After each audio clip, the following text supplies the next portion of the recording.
Tá ruim aqui, ó.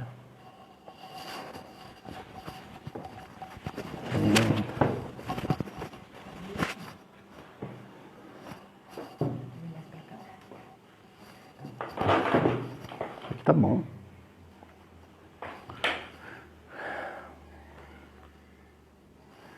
Acho que é aqui, ó.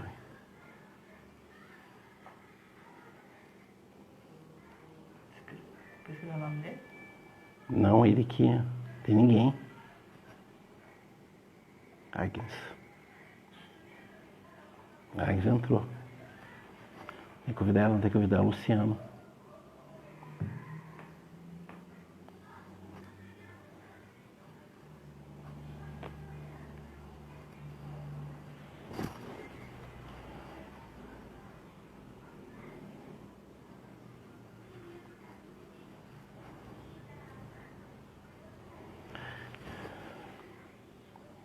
Boa noite, meus amigos. Será que tá dando para ouvir? O som tá bom?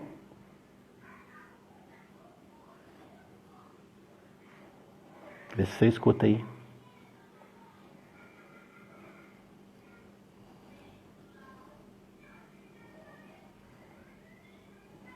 Nath, Júnia, Agnes, muito obrigado aí pela presença de alguns amigos aí.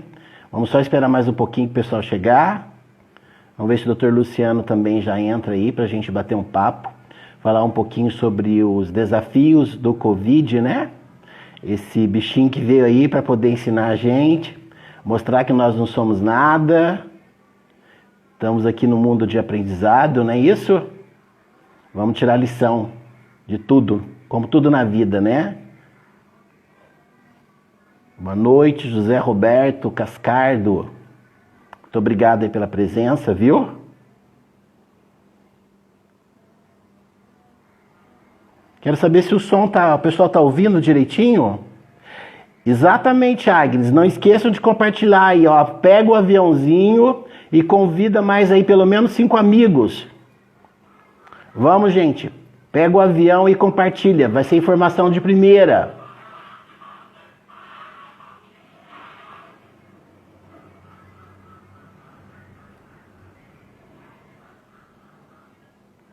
Vamos lá, se cada amigo trazer mais 5 amigos, já vamos fazer uma grande live. Convida aí mais 5 amigos, só pegar o aviãozinho aí, ó, e compartilhe com mais 5 amigos. Vamos fazer essa missão aí. Cláudia também entrou, obrigado. A Ana, minha amiga Diniz aí, olha que beleza. Lá de Natal. Essa terra maravilhosa aí, né?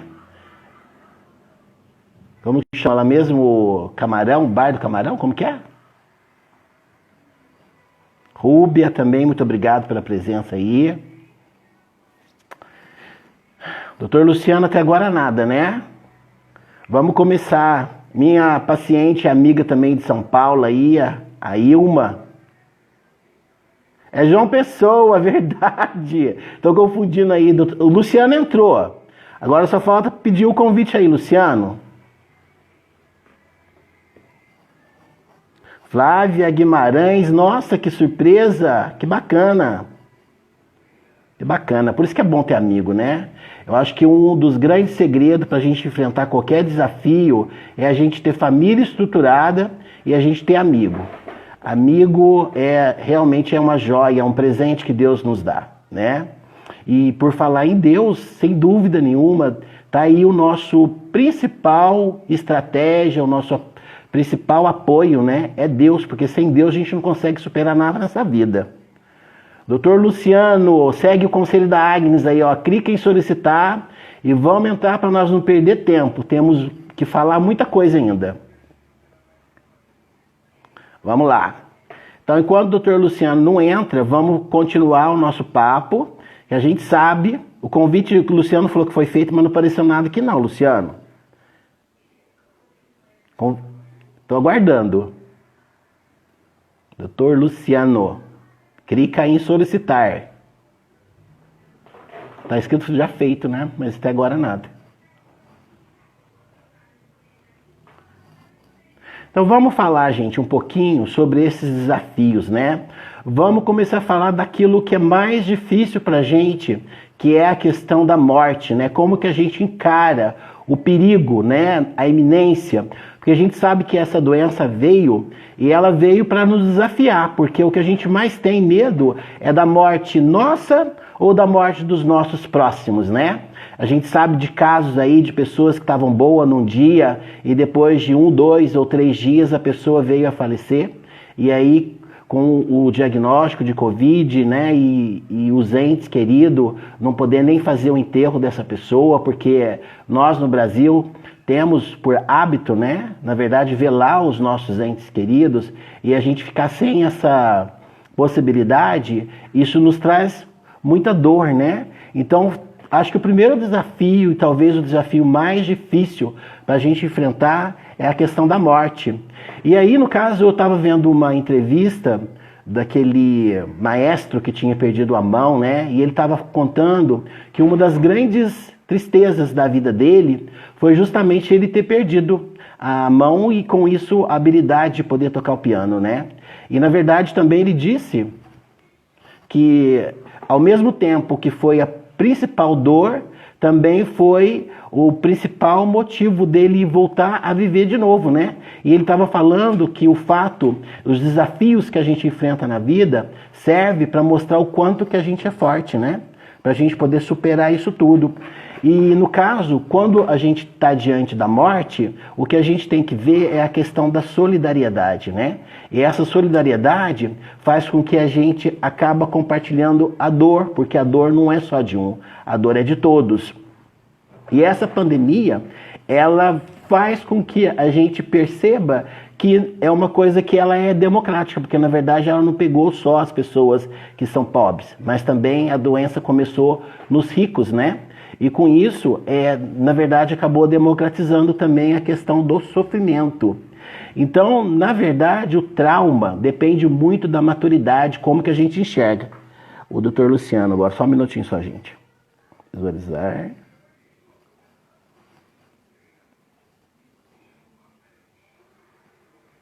Guardando o doutor Luciano. Doutor Luciano, o pessoal não conhece, mas o doutor Luciano, ele é psiquiatra. Ah, sim, chegou meu amigo. Boa noite, doutor Luciano. Boa noite, Benedito. Tudo bem, meu amigo? Saudade, tudo bem, Benedito. Saudades. Muito Saudade bom encontrar também. com os colegas. Que bacana.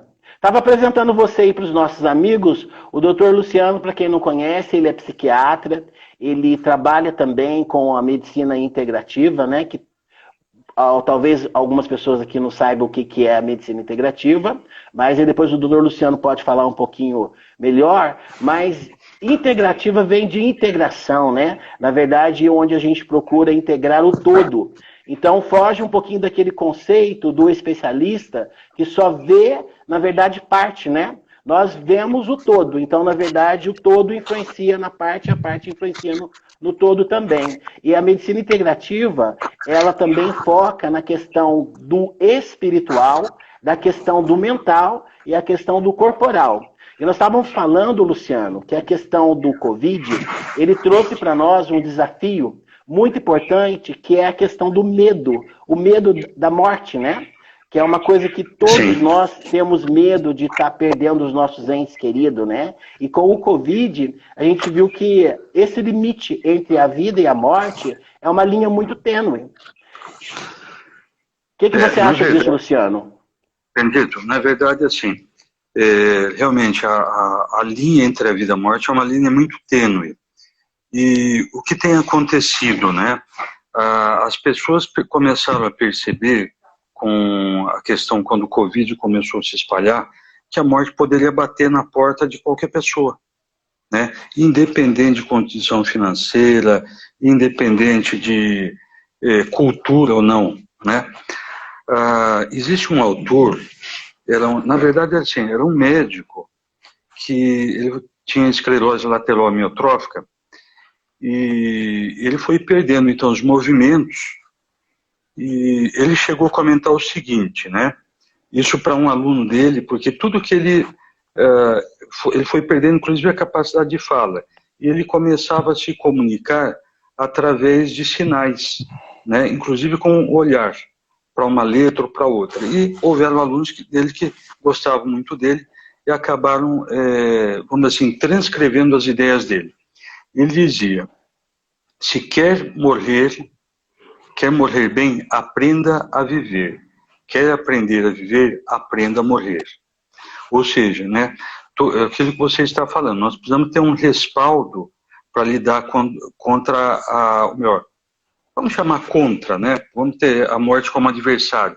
Mas, na verdade, a morte é um grande evento da vida. Eu vou te dizer uma coisa que eu creio que pode ajudar muito todos nós, né? É a questão de espiritualidade, né? Existe dentro da psiquiatria, atualmente, uma linha muito interessante de estudos sobre espiritualidade na psiquiatria.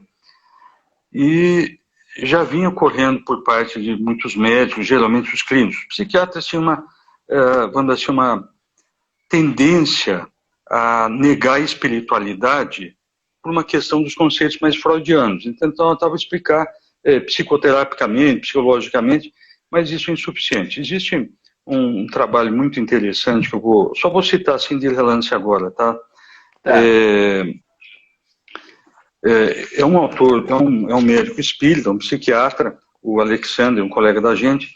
Ele tem um trabalho muito interessante falando sobre mediunidade, ou para quem não é espírita, né, paranormalidade, do ponto de vista dos diversos autores da psiquiatria. Isso a gente consegue na Revista Brasileira de Psiquiatria, colocar Alexander lá, a gente já consegue ver isso. Mas o que é interessante é que levanta essa questão, é a questão de espiritualidade, né? Existem vários autores dentro da psiquiatria atualmente entrando nessa parte, né? E se percebe que a questão da espiritualidade é uma questão muito importante para a gente aprender a lidar com a nossa dor. É Não verdade. sei se você concorda, né?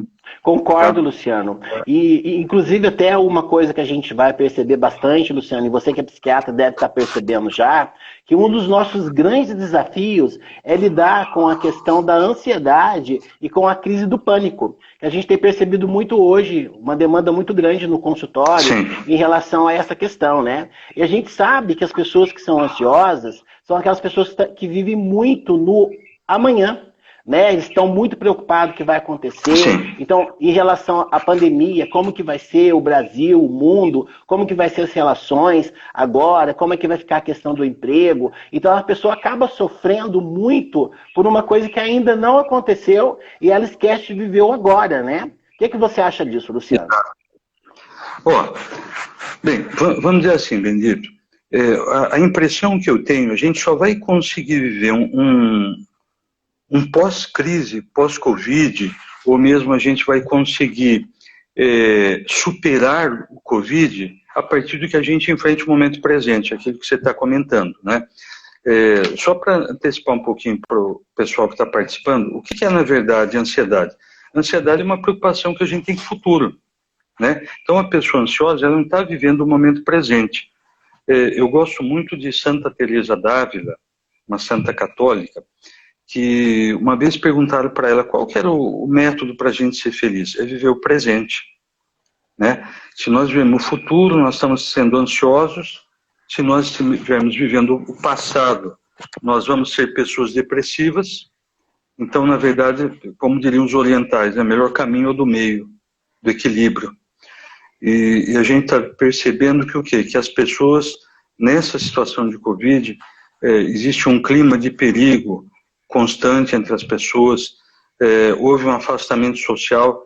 Com isso, né, infelizmente houve um distanciamento, né, um distanciamento muito importante entre as pessoas, e isso nós temos que lembrar que tem um peso importante agora, que é o quê? A chamada carga afetiva. As pessoas diminuíram aqueles contatos, seja os contatos no barzinho, seja o contato numa festa, seja o contato religioso, um grupo religioso. Então, houve um afastamento bem significativo. É diferente nós estamos conversando aqui através do Instagram e a gente está se encontrando no congresso, abraçando os amigos, né?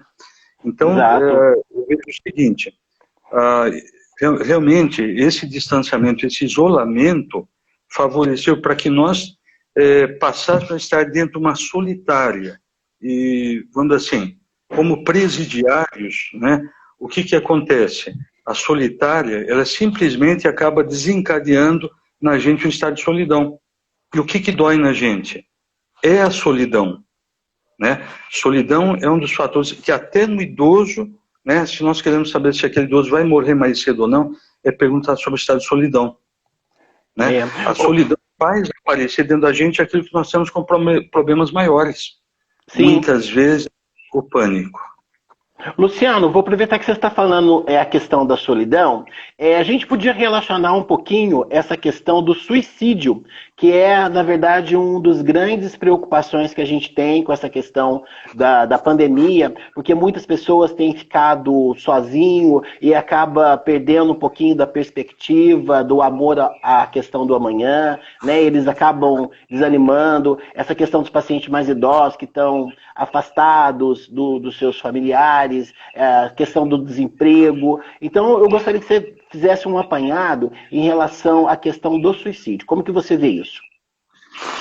Tá bom. Então vamos ver o seguinte, Bendito. Já que a gente está falando um pouquinho de espiritualidade, né, a gente tem que lembrar que pessoas que têm um grau de espiritualidade maior já têm, vamos dizer assim, uma reserva contra ideias suicidas, né? Existem pessoas, por exemplo, não se matam. Vamos dizer assim, o medo às vezes pode até ser bom, né? Lembrando a história do suicídio, né? Existem, vamos dizer assim, degraus, né? Não penso em suicídio, penso em suicídio, mas não seria capaz de cometê-lo, penso em suicídio, mas dependendo da situação posso cometê-lo, ou penso em realizar o suicídio independente de qualquer outra situação, né? O que a gente percebe?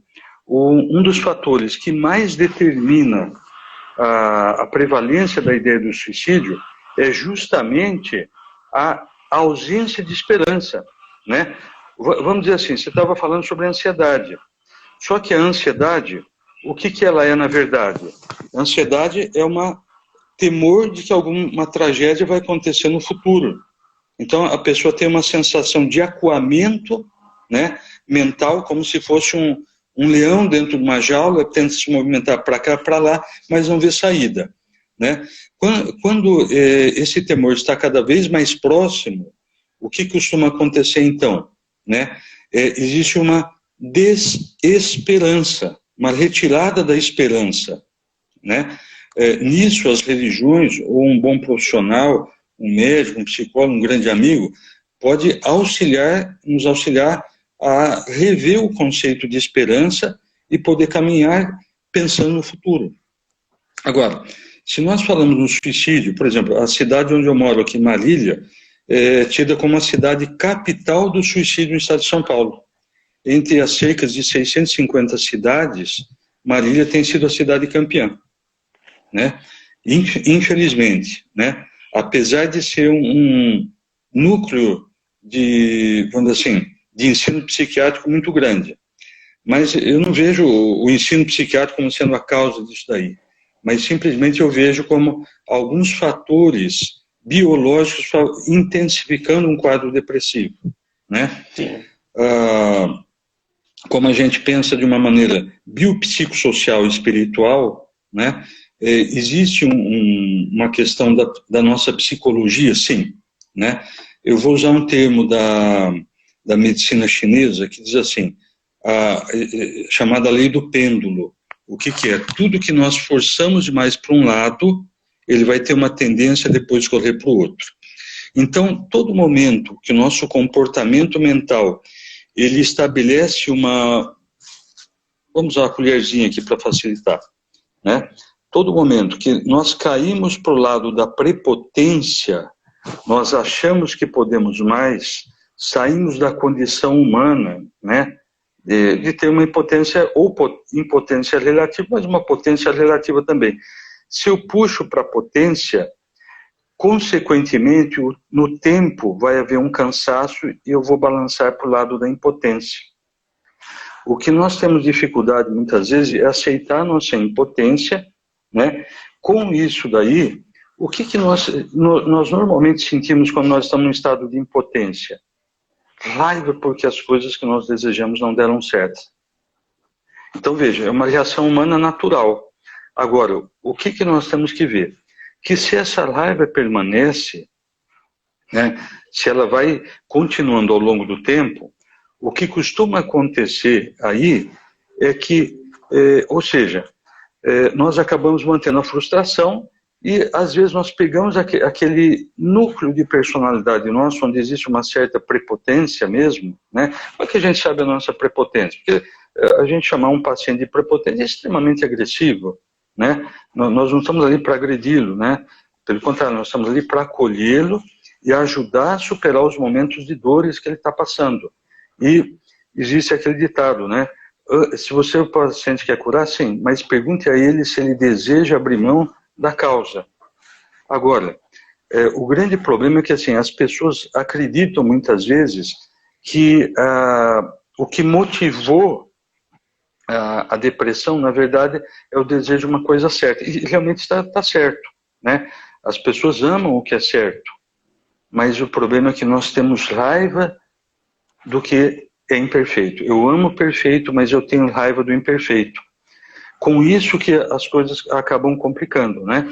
E aí nós vamos mantendo, então, aquela ideia de personalidade tem que ser mantida, tem que ser perfeito, tem que ser forte, tem que ser pontual, tem que ser agradável, né? Por exemplo, ser perfeito, o mundo imperfeito é uma coisa extremamente difícil, né, Bendito? A gente vê para nós, assim, na medicina, quando a gente acha que a gente achou alguma coisa, na verdade, a gente, ao longo do tempo, a idade vem provar para a gente que aquilo é um degrau da medicina, é um degrau da vida, né? Eu até poderia dizer assim, na medicina como no amor, nem nunca, nem sempre. Então a gente não pode... Exatamente, nós temos que aprender a lidar com a dúvida, com a incerteza, saber que a incerteza faz parte dos relacionamentos, a incerteza faz parte da existência humana, até porque se nós tivéssemos certeza, nós deixaríamos talvez a parte mais bonita da vida, que é o desenvolvimento. Né? Verdade. Eu vou citar uma parte aqui, eu gosto muito de fazer às vezes algumas comparações para os meus pacientes, para os meus amigos, a respeito do seguinte, para quem não conhece JC, você conhece JC? Não. JC, eu acho que você já conhece, sim, Jesus Cristo. Tá? Com certeza. Meu amigo, meu melhor amigo. Exatamente. Eu acho que é o amigo incondicional de todos nós, né? Mas o que acontece? Eu tinha um professor que, embora ele tivesse uma visão um pouco mais materialista de psiquiatria, na época da minha formação lá em Londrina, ele citava o seguinte, que o maior tratado de psiquiatria que ele conhecia era o Novo Testamento. Isso me chamou a atenção, porque eu vinha de uma família já religiosa, né? E tem uma frase de Jesus Cristo que eu acho muito interessante. É assim, e busqueis a verdade, e a verdade vos libertará. Exato. O que ela quer dizer com isso, né? Se é para buscar a verdade, é porque tem muita coisa que nós acreditamos como verdade que não é. Verdade, com certeza. Então, e se é para buscar, tem que ter uma motivação nossa, um desejo interno de mudar. Ou seja, tudo isso é importante para a gente entender aquilo que você falou sobre o suicídio, que infelizmente não é uma coisa tão simples, né? Bem, e se é para buscar a verdade, é porque muitas coisas que nós estamos acreditando são enganos, aparências, inverdades. Ô Luciano, mas falando um pouquinho sobre a verdade, o problema é que a verdade, em aspecto filosófico, a minha verdade pode ser que não seja a sua verdade, entendeu? Então aí no caso fica complicado, porque as pessoas têm o ego, como você acabou de falar assim, mas a minha verdade é mais verdadeira do que a sua verdade. Entende? Então, aí nós entramos na disputa das nossas vaidades, né? Sim. O que é a crença que nós temos que ser amados e temidos ao mesmo tempo, segundo Santo Agostinho, um autor que eu adoro muito, né? E por que ele falava isso? Porque a gente acredita que o amor vem do meio externo, né? Que eu tenho que ser amado e por que temido? Contraria o orgulhoso para ver como que fica, né? Então, de fato, como seres humanos, nós estamos dentro de uma fogueira de vaidade. Por isso que, vamos voltar então àquela questão, busqueis a verdade vos libertará. Se a verdade liberta, quem prende são as crenças falsas. Né? E essas crenças falsas que nós temos é que geram o processo de ansiedade, de depressão, de aflição. Não sei se eu estou conseguindo te passar. Por exemplo, vamos dar um exemplo aí. A pessoa tem uma síndrome do pânico, né? Ela acredita, porque ela subiu a escadaria, teve um pouco de palpitação, que ela vai conseguir morrer. Né? E por mais que ela acredite, ela não consegue morrer. Eu já tive paciente que tem certeza que ia conseguir morrer pelo menos umas 29 vezes foi no pronto-socorro, mas não conseguiu morrer. Você evidencia isso para ele, ele fica realmente assim em dúvida. Ué, mas realmente é uma coisa estranha, né? Porque eu tinha certeza. Então nós temos que começar a ter as nossas dúvidas sobre as nossas crenças para poder lidar com a nossa ansiedade. Porque Luciano, muitos nunca aconteceram. É verdade. Nós, né, que trabalhamos com medicina integrativa, a gente depara muito que a gente chama de crenças limitantes, né? Que são aquelas coisas que a criança cresce achando essas verdades, né? Por exemplo, tomar leite com manga faz mal. Então a pessoa começa depois a acabar não passando mal. Ou então a questão do medo de tomar injeção. Aí de repente já começa a ficar com medo de ficar doente e assim por diante. Na verdade que então a gente precisa, na verdade, tratar essa pessoa de um modo integral para poder estar relacionando a questão da mente com a questão do corpo. Não sei se você também vê dessa maneira, Luciano. Também vejo. É até uma questão assim bem psicossomática, né? Mens agita timolem, a mente move a matéria. O que eu acho que assim, o que nós fazemos quando nós estamos numa situação de estresse, né? Nós judiamos no nosso corpo, nós fazemos reações, vamos dizer assim, elétricas, né? Através da influência da nossa alma no corpo. Isso vai gerar alterações hormonais. Essas alterações hormonais e esses desequilíbrios que nós cometemos por nosso pensamento constante em coisas desagradáveis, né, geram um estado de estresse. Inicialmente a gente até se vira bem com isso daí, né, a gente adapta um pouco, mas depois, se esse estresse permanece, nós acabamos então entrando numa fase crônica do estresse, né. Nessa fase crônica, isso é importante a gente entender também, né, você perguntou sobre o suicídio. Nenhum suicídio, ou melhor, muito raramente algum suicídio é decidido de uma hora para outra.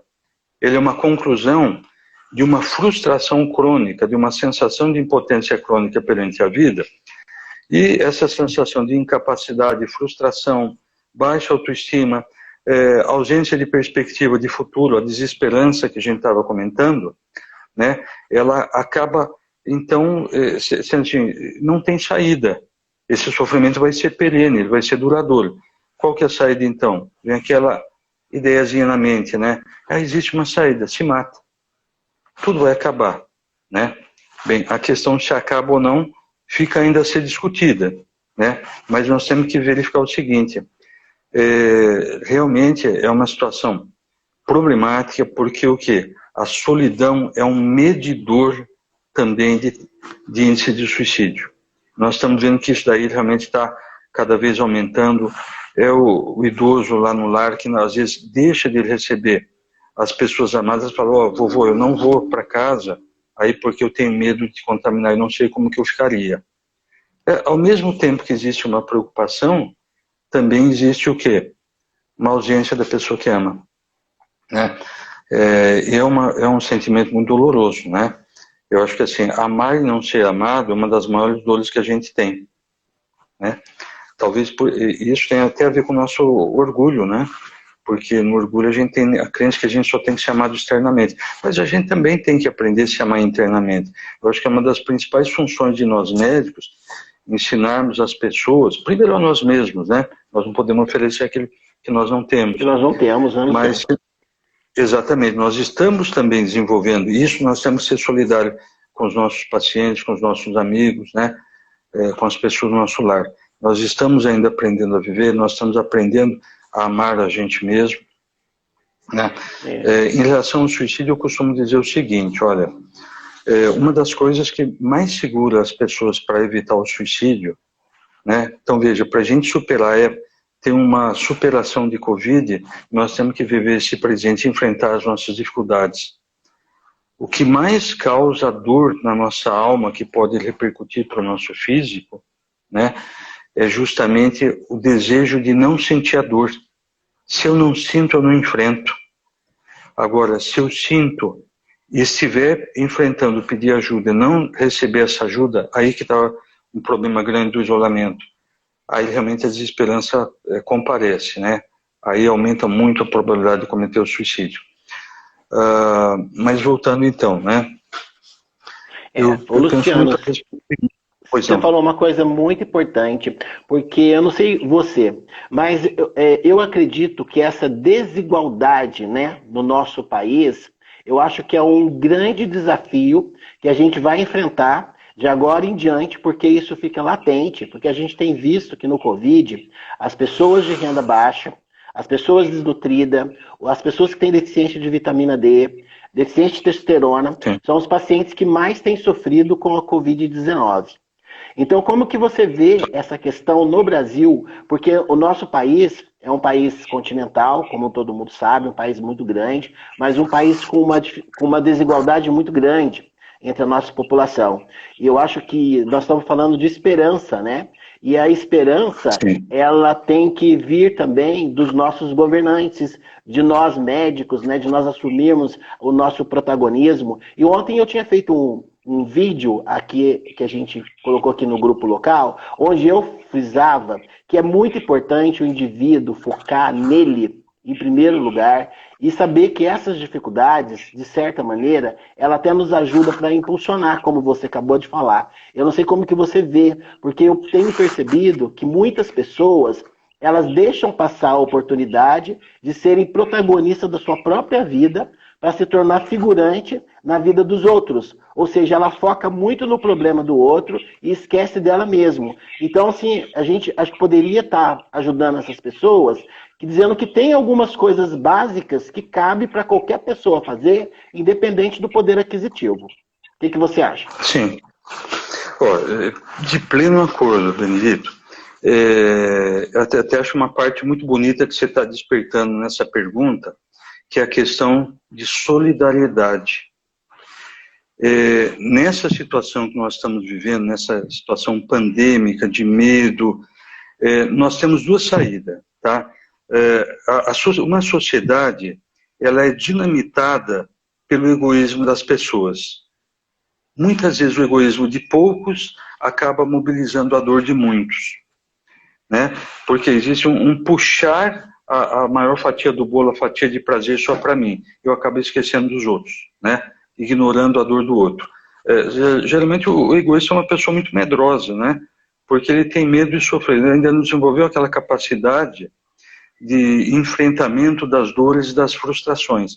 Agora, se nós temos alguma capacidade, vamos assim, de observar a dor do outro e de querer ser solidário, ou seja, aquele termo africano, Ubuntu, né?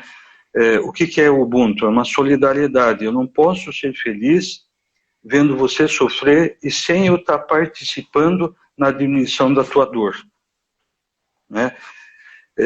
Eu só vejo uma saída para a gente enfrentar realmente a situação do Covid, que é a solidariedade, né? Eu não consigo entender que nós vamos ser pessoas melhores, ter uma sociedade melhor mais para frente, sem o desenvolvimento da solidariedade.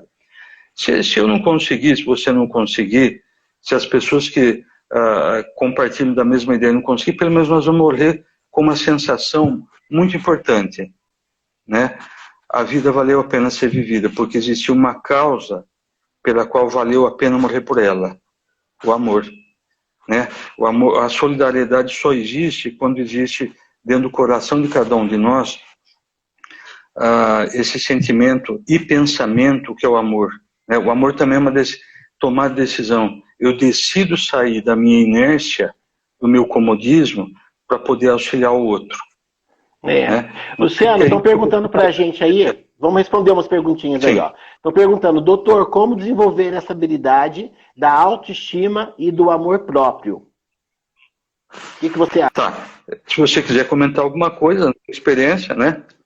Não é Sim, porque eu estou dentro da psiquiatria que eu estou dentro da onisciência, onipotência, né? eu acho Mas que assim, o Luciano, pode falar você, depois sim. eu complemento. Pode falar você. Ah, tá. Ó, normalmente eu vejo da seguinte maneira, né?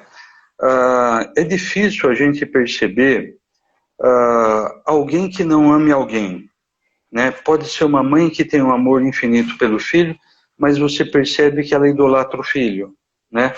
Mas eu acho que a melhor maneira da gente perceber é o seguinte: quem tem filho já sabe que os filhos têm defeito, que os filhos não trabalham, mas que eles são realmente como assim, um despertar de amor, um despertar de atenção, um despertar de carinho que nasce dentro da nossa alma, né? Meu pai, cerca de uma semana antes de ele falecer, em 2012, ele estava conversando com a minha esposa e falou assim: olha, Cristiane, a minha vida passou a ter um sentido diferente depois do nascimento dos meus filhos. Então, ou seja, por quê? Eu vejo isso por mim. Eu tenho 3 filhos, né? Eu vejo a minha necessidade de autocuidado para poder passar para alguém. Mas eu também não posso pensar que eu tenho que ver só para os meus filhos. Mas a ideia é a gente pegar aquele amor que a gente tem por aquela pessoazinha, que é o nosso filho, que tem defeito, e a gente olhar para a gente e perceber que a gente também é o filho de alguém. Filho dos nossos pais, ou filho de Deus, né? E que a gente tem que investir nessa pessoa que não sabe as coisas, que muitas vezes... Porque o que faz muitas vezes a gente não gostar da gente? O nosso grau de exigência para a perfeição. Lembra a questão de impotência, né? Ou prepotência da gente? Às vezes a gente acha que a gente tem que dar conta de tudo. Existe uma dificuldade muito grande de nós mesmos aceitarmos os limites assim. Olha, não fui pai perfeito, a mãe perfeita, não fui um funcionário perfeito, não correspondi às minhas próprias expectativas. Sim, Só que se a gente tem tanto amor que pode olhar nosso filho, desejar o bem, auxiliar, encaminhar, né, como a gente já chegou a ver, por exemplo, isso muitas vezes em mães que quando existia uma rebelião num presídio, por exemplo, estava a mãe lá preocupada com o filho podia ser uma pessoa que havia cometido crimes extremamente violentos, podia até estar com a faca no pescoço do carcereiro, né, tendo como refém, mas ela estava preocupada que não acontecesse nada com o filho dela. Quer dizer, é um amor.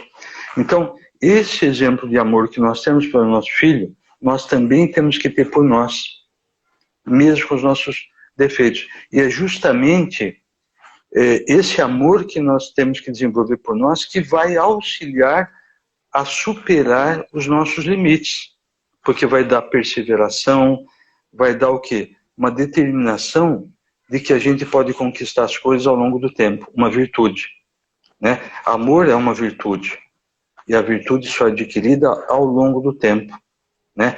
São essas virtudes que vão criar um estado de superação do Covid, né? A época pós-Covid, ela só vai ser realmente superada quando nós tivermos a sensação de dever cumprido, né, nesse presente momento, né?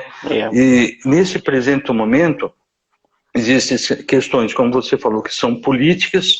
Muitas vezes nós não estamos vendo condutas altruístas dos nossos políticos, com desvio de verba, né, sendo escancarado então pela Polícia Federal, por outras situações que nós vamos falar que às vezes nem chegaram a conhecimento público, né? Mas da nossa parte, a única forma que eu vejo de superação realmente é com a palavrinha chamada amor, né? E nessa palavrinha chamada amor, a questão do quê? Solidariedade, né? Verdade, Altruísmo, Luciano. preocupação É com o outro. emocionante. É emocionante ficar ouvindo você falar, Luciano. Eu queria dar a minha contribuição em relação à questão da autoestima. Eu digo o seguinte: eu acredito que para a gente poder ter autoestima, nós temos que ter 2 pilares importantes na nossa vida. O primeiro pilar é Deus.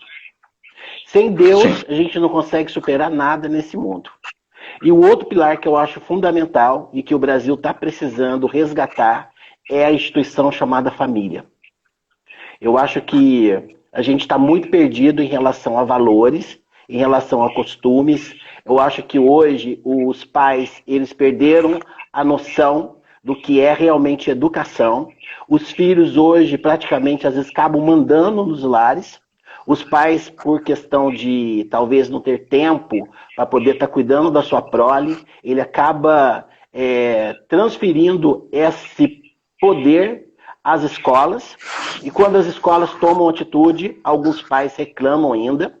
Né? A gente tem visto hoje alunos que não respeitam mais a professora, não respeita mais os pais, não respeita mais o irmão, não tem aquela questão de amor entre irmãos.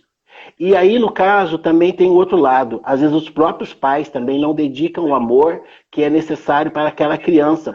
Porque uma pessoa que nasce num lar estruturado, acreditando que ele é a imagem e semelhança de Deus, então fica difícil ele não gostar dessa própria imagem. Porque nós somos, em primeiro lugar, aquilo que Deus falou pra gente. Em segundo lugar, o que a nossa família fala pra gente. O que os nossos pais falou. Então, se você cria um filho dizendo você é forte, você é bonito, você é inteligente, eu acredito que essa criança tem uma grande capacidade dela crescer, alguém e acreditar no poder que ela tem. Agora, para um adulto, para a gente poder ajudar, resgatar a autoestima, é necessário que saibamos a história de vida. Eu acho que muitas questões relacionadas à questão da autoestima, a questão de não aceitar a sua própria imagem, tem muito a ver com o que ele passou, a história de vida dele. Então, nós que trabalhamos com medicina integrativa, a medicina da alma, a medicina que funciona, a medicina que enxerga o outro, que fala com o outro, que fala olho para olho, de coração para coração, a gente precisa saber o que foi que aconteceu com essa criança desde o seu nascimento, se ela foi realmente aceita naquele lar, para a gente poder ajudar. Eu acredito que uma da maneira da gente poder resgatar a nossa autoestima é a gente saber o nosso valor e de onde a gente veio. Nós viemos de Deus. Olha, eu acho que as suas palavras, né, fizeram, vamos dizer assim, uma síntese de diversas situações que a gente está observando no dia a dia, né? O que a gente percebe, né? Os pais de hoje têm muita dificuldade de dizer não para os filhos, né? E eles não perceberam que dar só prazer para o filho não é sinônimo de dar experiência de vida ou ensinar o filho a aprender a lidar com as dificuldades, né?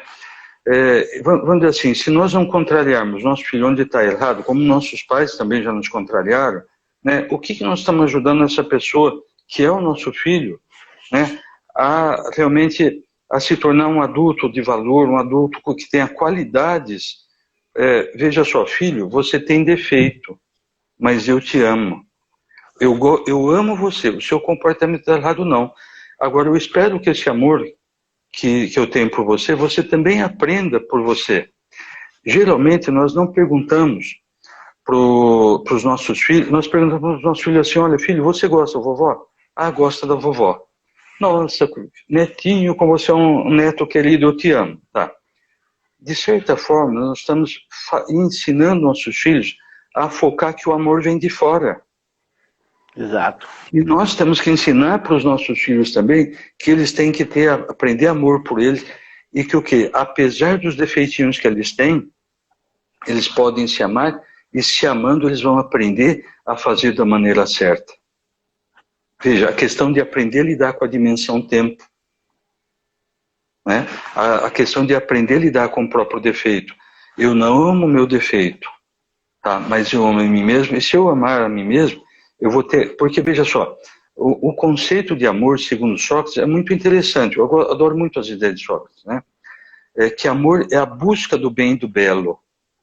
Por que a busca? Porque a hora que eu atinjo, eu ainda vou melhorando a minha estátua grega, eu vou aprimorando ela, eu vou lapidando ela, né?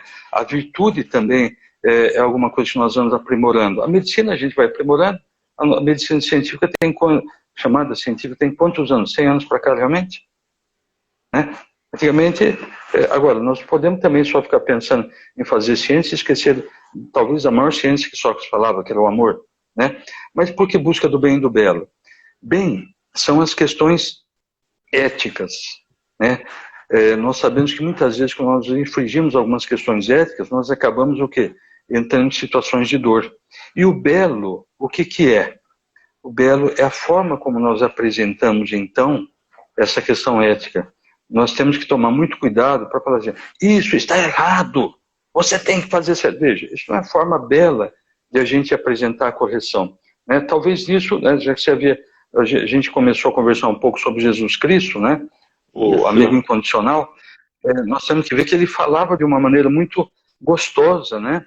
Muito suave, né? Olhai os lírios do campo. São formas poéticas de apresentar a esperança. Olha, nem Salomão, em toda a sua riqueza, conseguiu exatamente. Tão bem vestido quanto os lírios do campo. Né? Exato. Nós temos que entender que existe todo um senso poético, né? E esse senso poético na apresentação da questão ética, nós como médico, ou como pai ou como mãe, nós devemos estar sempre na escola da vida preocupados em aprender a desenvolver essa firmeza e dizer o que é bom, né? O que é eticamente correto para os nossos filhos, para nós mesmos também, lógico, né? Nossos filhos vão aprender muito pelo nosso exemplo também, né? E nosso exemplo, muitas vezes, vai ter que contrariar quem nós amamos, de preferência de uma maneira poeticamente, né? Para que eles possam, vamos dizer assim, absorver aquilo de uma maneira melhor. Podemos até dizer assim, podemos até tirar uma flecha, né? Mas passa um mel na flecha, Verdade. É muito mais bem absorvida. Né? E é legal, Luciano, porque você falou do Sócrates, né, e falou também do nosso amigo JC, e a gente sabe que o maior mandamento é o amor, né? Amai-vos uns aos outros como eu vos amei, né? E o interessante também é que você falou sobre o erro. E hoje eu estava dando uma olhadinha na questão do erro, né? Eu achei uma frase muito interessante que diz o seguinte: o erro a gente precisa corrigir, mas o acerto a gente também precisa aprimorar. Olha que coisa interessante, né? Então, assim, errar é humano, né? Persistir que não é o certo, né?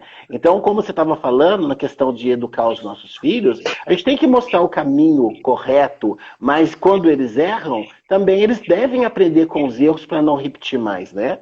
Então, como você estava falando antes, a questão da depressão, fazendo um link, né? A depressão, as pessoas vivem muito no passado, né? E aí, no caso, o passado serve para a gente estudar, para a gente não cometer os mesmos erros do passado, para nós aplicar agora. Não é aplicar nem no amanhã, porque o ontem não existe, já passou. E o amanhã nunca vai chegar. Então, a gente fala o seguinte, que a gente tem que focar no hoje, para a gente poder saber o que nós precisamos fazer, para a gente poder ter uma vida melhor. E uma vida melhor, necessariamente, não quer dizer que a gente tem que ter dinheiro. Mas se a gente tem uma família estruturada, uma família onde a gente manifesta amor, um para com o outro, eu acho que é uma missão que a gente está cumprindo, né? Porque se cada um cuidar bem da sua família, o mundo vai ser melhor, sem dúvida nenhuma. Porque se eu não quero ver o meu filho mal, os meus familiares mal, e o outro também não vai querer, então não vou querer para o outro. Né? Eu acho que é o que você falou, a solidariedade é uma coisa que a gente tem que praticar no nosso dia a dia. E o Covid veio, de certa maneira, para mostrar que essa dor, ela é universal, não é uma coisa que está afetando só o nosso país, né? Então a gente tem que compartilhar a dor, porque não tem dor maior do que você ver um familiar seu dentro de um caixão. E a gente cansou de ver na mídia mostrando aí várias covas abertas, né? Eu acho que uma situação como essa deve ter presenciado somente quem viveu uma guerra, né? Uma Segunda Guerra Mundial. Acho que não tem paralelo na humanidade, né? Então, assim, o Covid veio, de certa maneira, para nos ensinar que a gente precisa estar evoluindo e que, na verdade, a gente tem que estar compartilhando a dor do outro. Não é isso, Luciano? Olha, sem solidariedade, sem esse compartilhamento da dor, nós vamos viver num mundo de ilusão, né? É muito importante você ter falado a questão de família, porque com o, entre aspas, lockdown que está acontecendo, parcialmente está acontecendo, né? As pessoas passaram a ter que conviver com os próprios filhos, ver os defeitos. Muitas vezes isso vai, vamos dizer assim, despertar nos pais, se eles tiverem aquela lâmpadazinha de, meu Deus do céu, o que eu preciso fazer? Meu filho está desse jeito já, né? Então, de certa forma, a era pós-Covid, ela pode ser muito boa, porque pode ser uma era, pode ter decorrente da minha observação de que meu filho tinha tais defeitos, tais limitações, e eu, no meu corre-corre, nunca havia percebido, né? Realmente, nós temos que aprender, tirar um proveito, um aprendizado dessa situação que nós estamos vivendo. O grande problema que eu vejo não é a situação do Covid, mas é assim, o que a vida está querendo nos ensinar com a situação do Covid. Não fugir da questão do aprendizado, da solidariedade, da parte nossa de fraternidade, né? Eu tenho visto o seguinte, muito com os pacientes, né? A dificuldade financeira de alguns, então a gente tem procurado fazer tudo o que é possível para que ele possa estar seguindo o tratamento, né? Eu não creio que nós temos que pensar somente financeiramente. Eu acho que a verdadeira alma da medicina, ela está ligada à questão do amor, né? A alma da medicina, ela tem que ser preenchida com amor. Todos nós temos gastos, sim, mas eu creio que existe uma condição que possa ser feita para cada pessoa, né? Uma personalização para cada situação financeira, em que a gratidão possa estar prevalecendo sobre as questões financeiras. Isso pode ser até pago, infinitas prestações, assim, cada um tem o seu valor, né? A sua dificuldade, mas tem o seu esforço também. Nós temos que valorizar o esforço do nosso paciente. Verdade. Ô Luciano, você falou uma coisa também, não só uma coisa, várias coisas, né? Mas a questão da aprendizagem é uma das habilidades que nós temos que ter, porque quando você aprende, você tem capacidade de ensinar, e quando você ensina, você aprende novamente, né? Então, o erro serve para você aprender a não errar. Então, é importante, faz parte de um processo de acerto, né? Todos os grandes descobridores, eles não acertaram numa vez. E aí a gente pode falar de uma outra habilidade, que é a questão da persistência, da disciplina, da questão da não procrastinação, que é uma coisa que atrasa muito a vida de todas as pessoas. Já que nós estamos falando de desafio, então é importante que a gente aproveite o nosso momento que a gente tem agora, como você acabou de falar, que a gente está, né, um certo distanciamento, tem muita gente em casa. Então vamos aproveitar que a internet, ela é democrática, né? Então você pode estar focando em aprender novas habilidades, para quando você chegar depois que passar o Covid, você percebeu que, apesar de tudo, você cresceu, né? Você está aprendendo, então você vai ter mais esperança que o mundo vai melhorar, que você pode melhorar. Então, se você conseguir melhorar uma pessoa, ou você melhorar você mesmo, você já fez algo de importante, né? Eu acho que a gente está vivendo um momento oportuno para a gente poder criar, porque a própria palavra crise, ela serve para a gente criar alguma coisa, novas oportunidades. Eu penso dessa maneira. Você também concorda que a gente tem que seguir nessa linha? Olha, com certeza, tá? Com certeza, Benedito. Eu lembro que todos os meus momentos de crise existencial, né? Nós temos que ver o seguinte, né? Nós chegamos aqui também com uma história. A história de todas as pessoas tem episódios que contrariam episódios de dor, né? Nós temos que, vamos dizer assim, voltar àquela questão de autoestima, né? Nós temos que sair com a autoestima melhorada. Como? Com a sensação de dever cumprido. Agora, para ter autoestima, eu vou voltar, né, àquela pergunta que alguém fez, me fez lembrar uma outra coisa, uma outra situação bíblica, né? Que fazeis de bom? Se é mais do que vos amo, isso as pessoas de má índole também o fazem. Deveis amar vossos inimigos, assim como Deus traz a chuva para os bons e para os maus, mas também traz o sol para os bons e para os maus, né? Ou seja, o amor tem que estar imperando. Mas por que eu estou comentando isso daí? Porque o principal inimigo que nós temos, ele não está fora. Ele está dentro, né? De nós. Dentro de nós. Né? Assim como o céu pode estar dentro de nós, o inferno também pode estar, né? Então, é muito interessante essa frase de Jesus Cristo, né? Eu acho que ela tem muito a ver conosco agora, nesse momento de isolamento que nós estamos vivendo. Por exemplo, eu estou vendo o isolamento, mas de como de forma, né? Eu não deixei de atender nenhum dia, eu não deixei de ir para casa nenhum dia. Só que a carga de trabalho que eu tenho tido ultimamente, estou dormindo 2, 3 da manhã para acordar 6h15, o mais tardar 7h30, né? Também não deixa um isolamento. Por quê? Eu vejo meus filhos pouco, não como antigamente, né? E curiosamente o meu baixinho de 10 anos, por exemplo, espera eu chegar em casa, muito interessante, né? Lógico que tem que abraçar, beijar e estar junto, né? Mas vamos voltar àquela questão que estava falando sobre que fazer de bom, dever amar os vossos inimigos. É muito comum que a nossa autoestima seja prejudicada, por quê? Pela raiva que nós temos do nosso erro. Então nós passamos a ser o inimigo principal de nós mesmos. Mas que fazer de bom? Dever amar os vossos inimigos. O principal inimigo que eu tenho sou eu mesmo. Tá, bendito? Eu vejo que muitas vezes não é o que o outro falou de mim, é o conceito que eu falei de mim, tá? E que quando o outro comenta alguma outra coisa, aquilo simplesmente está espelhando, me incomodando, porque espelha aquilo que eu tenho dentro de mim já. Porque se eu tiver com a autoestima resolvida quanto àquilo, não existe incômodo, né? A autoestima nos preserva da opinião errada do outro, né? Como a autoestima também, a autoestima boa pode nos preservar de um elogio falso do outro.